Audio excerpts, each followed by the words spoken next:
Hello everyone, welcome back to Nepal online school. तपाईँहरूलाई Nepal online स्कुलमा फेरि पनि स्वागत छ।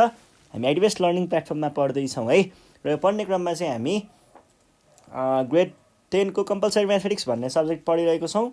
र कम्पलसरी म्याथमेटिक्समा चाहिँ मैले तपाईँहरूलाई के गराउँदै थिएँ भन्दाखेरि नयाँ च्याप्टर सुरु गर्छु भनेर छोडेको थिएँ, जुन चाहिँ हाम्रो मेडियन एन्ड क्वार्टाइल छ है। र आज हामीले मेडियन एन्ड क्वार्टाइलको एसई प्रिपरेसन चाहिँ गर्नेछौँ। अब टपिकहरू चाहिँ हामीले पहिल्यै कभर गरिसकेको छौँ है। त्यो च्याप्टर पढाउने बेलामै अगाडि नै एक्सर्साइज गर्ने बेलामा कभर गरिसकेको छौँ। अहिले चाहिँ हामी एसई प्रिपरेसन गरेको हुनाले हामी डाइरेक्ट क्वेसनै सल्भ गर्छौँ है त। र मेडियनको कुरा गरिरहेको छ भनिसके पछाडि हामीले त्यही च्याप्टर पल्टाउनु पर्यो। ल, हामीले पहिला भेरी सर्ट क्वेसन एन्सर एक दुईवटा देखाउँछु अनि हामी सर्ट क्वेसन एन्सरतिर लाग्छौँ है त। भेरी सर्ट हेरौँ एकचोटि के भन्छ। भेरी सर्टमा त्यही खासै केही हुँदैन, तर कहिलेकाहीँ सोधिदिन्छ, त्यसै हिसाबले क्वेसनहरू सल्भ गरौँ है।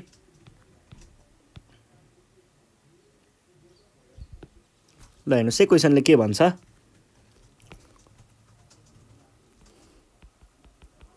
फाइन्ड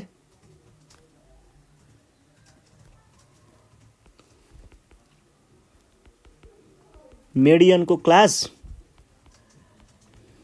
अनि first quartile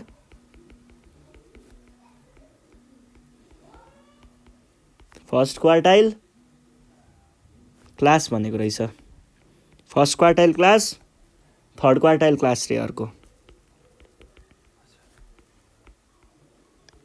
third quartile class from the following data.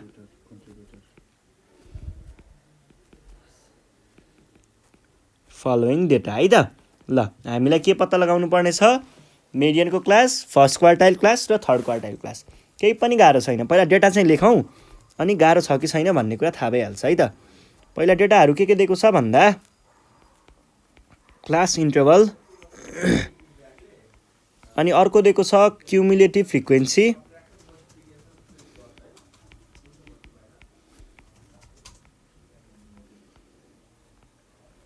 अनि हामीलाई यहाँ दिएको छ 0 देखि 5 भनेर दिएको छ, अनि 5 देखि 10, 10 देखि 15, 15 देखि 20, 20 देखि 25,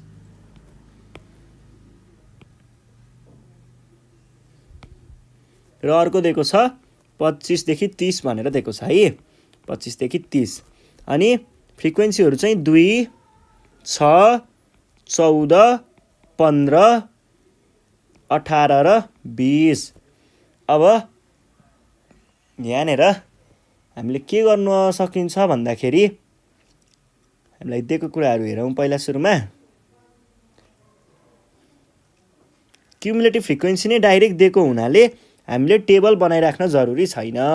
क्युमुलेटिभ फ्रिक्वेन्सी यहीँनिर दिएको हुनाले हामीलाई टेबल बनाउनु पर्दैन। अब डाइरेक्ट गर्दा कसरी गर्ने भन्दा डाइरेक्ट फर्मुला लगाउनुहोस् है। फर आई। ल, मेडियनको लागि कुरा गर्नु पर्दाखेरि हेर्नुहोस् है, मेडियनको लागि भन्नु पर्दाखेरि मेडियनको फर्मुला कहाँ लाई गर्छ भन्ने एउटा फर्मुला थियो नि। कहाँ लाई गर्छ भन्नेको फर्मुला के थियो? मेडियन लाइज इन, मेडियनको लागि n/2th आइटम। यो भनेको कुन हुने भयो त? n/2 भनेको अब n को भ्यालु के हुन्छ? क्युमुलेटिभ फ्रिक्वेन्सीको लास्टको भ्यालु भनेको n को भ्यालु हुन्छ भने पछाडि के हुने भयो? 20/2th item. यो भनेको 10th आइटम भयो है। अब 10th आइटम भइसके पछाडि cumulative frequency just greater then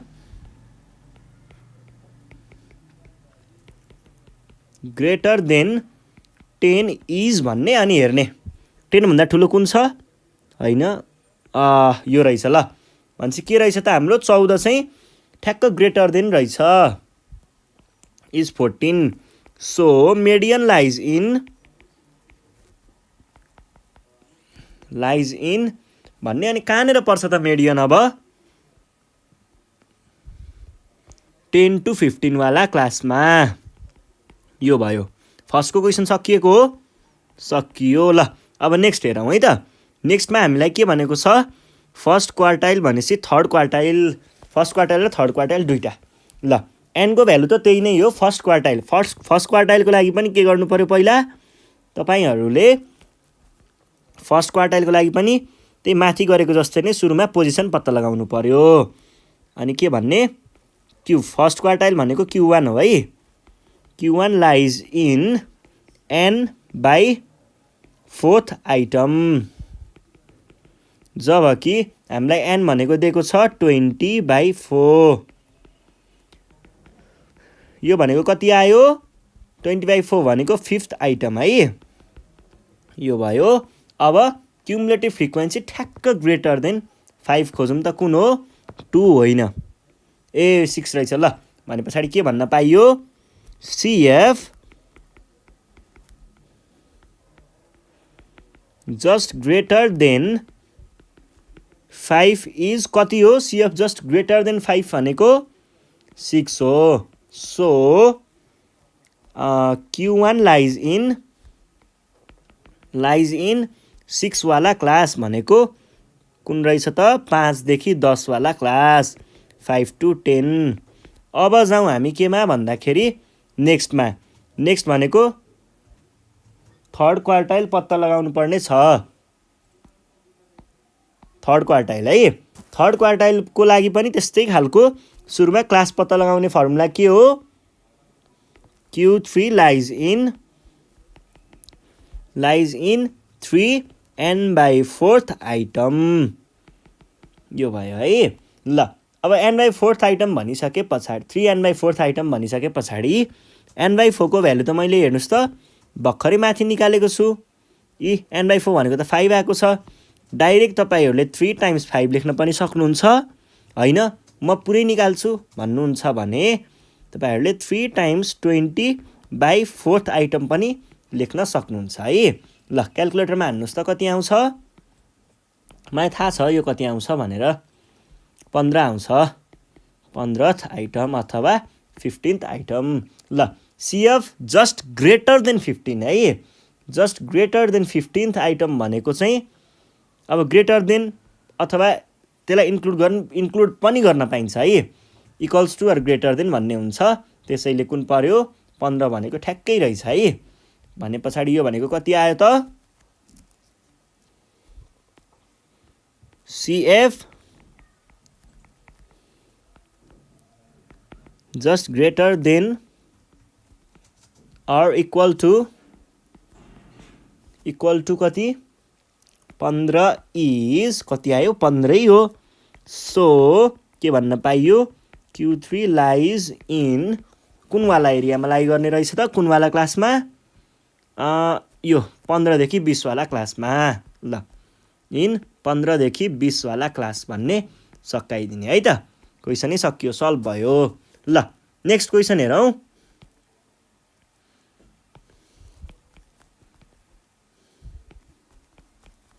रोक्नुहोस् है, यहाँ कलर चुज गरौँ अलि दामी खालको। ल नेक्स्ट क्वेसनमा पनि यस्तै खालको कुरा गरेको छ।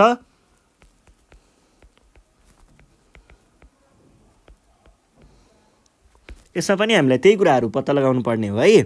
4 देखि 12, 12 देखि 20, 20 देखि 28, 28 देखि 36, 36 देखि 44, 44 देखि 52 अनि 52 देखि 60।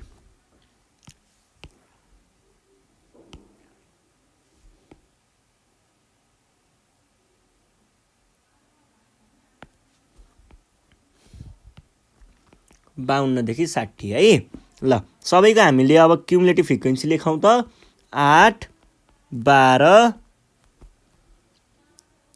15, 18, 22, 24 र 28 यो भयो है। अब सबै कुरा उयो है, पहिला सुरुमा n लेख्नुहोस्। n भनेको के हुन्छ, n भनेको सधैँ के हुन्छ, n भनेको क्युमुलेटिभ फ्रिक्वेन्सीको लास्टको, यो क्युमुलेटिभ फ्रिक्वेन्सी हो है। क्युमुलेटिभ फ्रिक्वेन्सीको लास्टको हुन्छ है। भने पछाडि के हुने भयो त, n भनेको भयो 28। ल देन अब मिडियनको लागि कुरा गर्नुपर्दा मिडियनको पोजिसन के हुन्छ,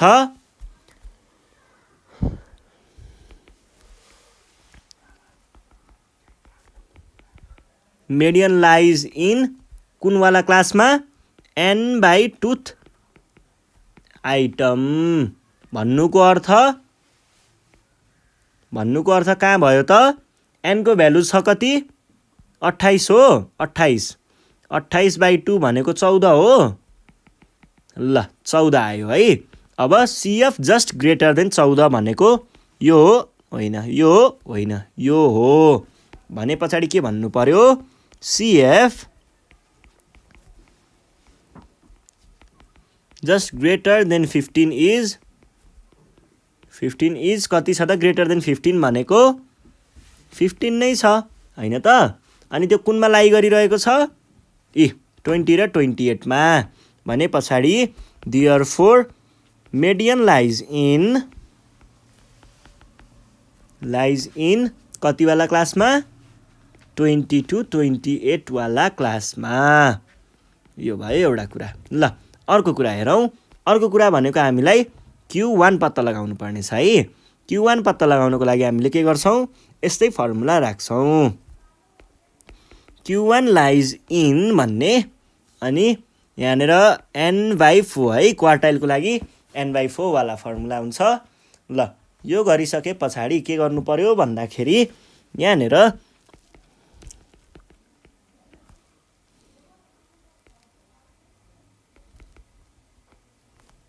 ल यो भइसके पछाडि n/4 को भ्यालु भनेको 28/4th item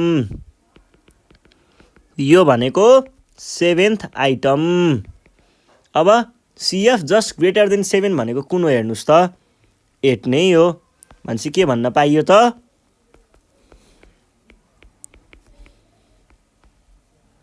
CF just greater than 7 is 8 so Q1 lies in कहाँनेर लाई गर्ने रहेछ 4 to 12 वाला क्लासमा यो भयो ल अब नेक्स्ट तिर जाउँ नेक्स्ट भनेको हामीलाई Q3 पत्ता लगाउनु पर्ने छ है Q3 को लागि Q3 is 3n/4th आइटम यो भन्नुको अर्थ के भयो त 3 times n/4 को भ्यालु तपाईले यहाँबाट ल्याउन पनि सक्नुहुन्छ हैन म सल्भ नै गर्छु भन्नुहुन्छ भने 28/7 लेख्नुहोस् अब यसको भ्यालु त मलाई थाहा छ फेरि यो भनेको 21 आउँछ है 21 आउँछ यो भयो भनेको 21st आइटम ल CF just greater then 21st भने कुन हो 22 भनेपछि क्लास कुन रहेछ 36 to 44 ल के भन्न पाइयो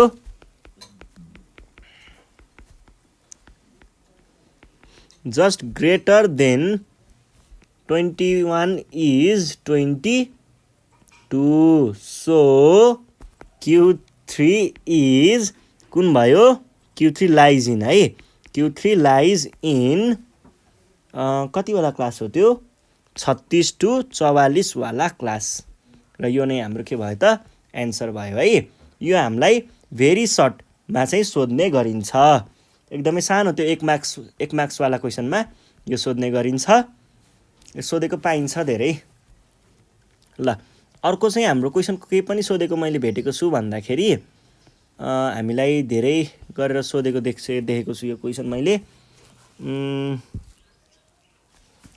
यो क्वेशनै पल्टाउँछु म यो कन्सेप्टकै कुरा हो यो मैले क्वेशन पेपरमा भेटेको थिएँ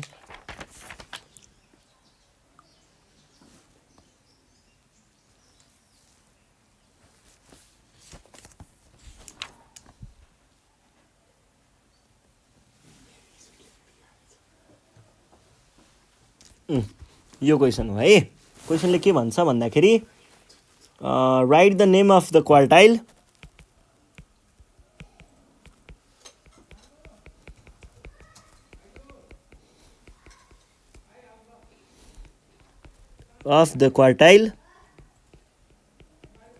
which divides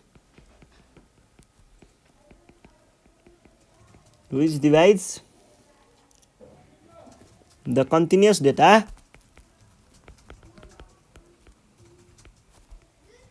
continuous data below 25। म यसमा चाहिँ सबै थ्योरी नै पढाइदिन्छु। अब चाहिने कुराहरू हेर्नुहोस् है।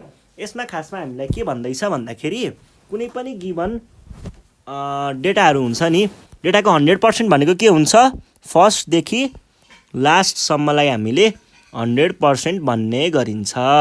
यो भयो एउटा कुरा है। अब क्वार्टाइल र मेडियन भनेको के हो, पोजिसनल भ्याल्यु हो। अर्को पर्सेन्टाइल भन्ने पनि हुन्छ है। मेडियन, क्वार्टाइल र पर्सेन्टाइल। पर्सेन्टाइलको बारेमा तपाईँहरूले पढ्नु पर्दैन, जोस कुरा यस्तै नै हुन्छ है। मेडियनले चाहिँ कुनै पनि दिएको डेटा, यो पुरै डेटालाई ठ्याक्क 2 भागमा डिभाइड गर्ने काम गर्छ। 2 भाग भनेको कहाँ पर्यो, यहाँ पर्यो है। ल हेर्नुहोस् त, 2 भाग भन्नुको अर्थ के भयो, यहाँदेखि यहाँसम्म के भयो 50, यहाँदेखि यहाँसम्म 50, 50 को हिसाबले डिभाइड गर्छ। र अनि अर्को आउँछ हाम्रो क्वार्टाइलहरू। क्वार्टाइलले के गर्छ, कुनै पनि दिएको गिभन डेटालाई 4 भागमा डिभाइड गर्छ।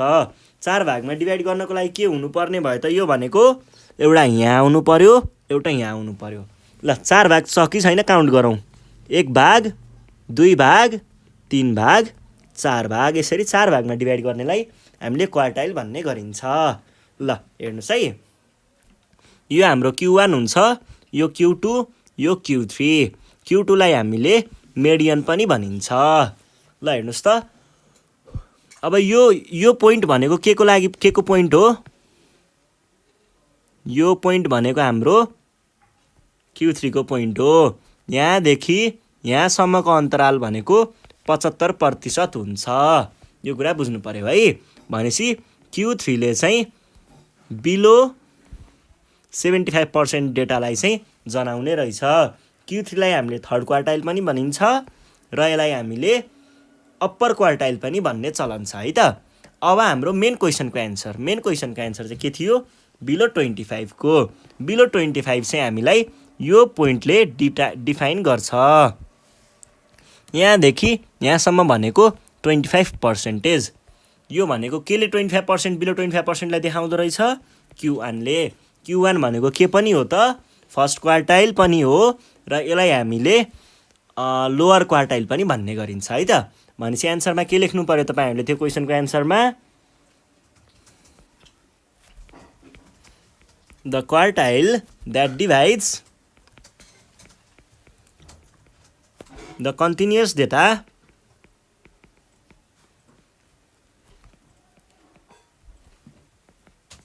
below 25% is lower quartile or first quartile भनेर भन्न सक्नुहुन्छ है त। र यो नै हाम्रो एन्सर हो। ल मजा आयो। ल यति नै हो आजको लागि। योभन्दा नेक्स्ट सिरिजमा चाहिँ हामी अब short question answer very short सकियो। भेरी सर्टमा अरू केही रहेछ भने हामी पछि डिस्कस गरौँला। त्यस पछाडि हामी जाने भनेको त्यही सर्ट क्वेसन एन्सरमा हो। त्यसको लागि रेडी भएर बस्नु होला। प्र्याक्टिस गर्दै गर्नु होला। अरू कुराहरू पनि जता जता प्र्याक्टिस गरे नि हुन्छ के। जहाँको प्रब्लम आए पनि हामीलाई कन्ट्याक्ट गर्न सक्नुहुन्छ। 9849595895 मा कन्ट्याक्ट गरेर आफ्नो प्रब्लमहरू टिपाउन सक्नुहुन्छ। यदि प्रब्लमहरू धेरै छन् भने तपाईँहरूले हामीलाई वाट्सएपमा कि भाइबरमा यही नम्बरमा तपाईँहरूले त्यो जुन प्रब्लमहरू छ त्यो चाहिँ हामीलाई पठाउन सक्नुहुन्छ। अनि हामीले त्यो सल्भ गरेर युट्युबमा राखिदिनेछौँ। नामसहित पठाउनु होला है पठाउँदाखेरि चाहिँ। ल यति भन्दै बिदा माग्छु। सब्सक्राइब गर्न नबिर्सिनु होला अनि भिडियो सेयर गर्दै गर्नु होला है त। धन्यवाद।